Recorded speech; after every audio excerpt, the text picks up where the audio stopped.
বাপরে বাপ, এত গরম পড়েছে না কিছুদিন ধরে। আর এই গরমে শুধু মনে চায় ঠান্ডা ঠান্ডা জিনিস খেতে। আর ঠান্ডা জিনিস তৈরি করতে তো অনেক সময় লাগে। এটা যতক্ষণে তৈরি হবে ততক্ষণে হয়তো গরমই চলে যাবে, তারপর আমি আর ঠান্ডা জিনিস দিয়ে কি করব।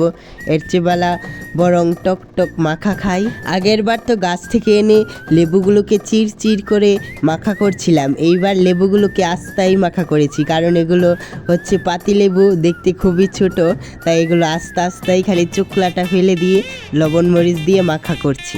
আর আগের বার তো চির চির করে চোকলা শুদ্ধ মাখা করেছিলাম, এত তিতো হয়েছিল যে খেতেই পারিনি, বরং ফেলে দিতে হয়েছিল।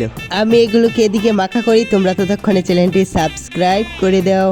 এই যে তোমরা এতজন আমার ভিডিও দেখছো, এখনো তো অর্ধেক জন্য সাবস্ক্রাইব করনি, প্লিজ সাবস্ক্রাইব করে দাও।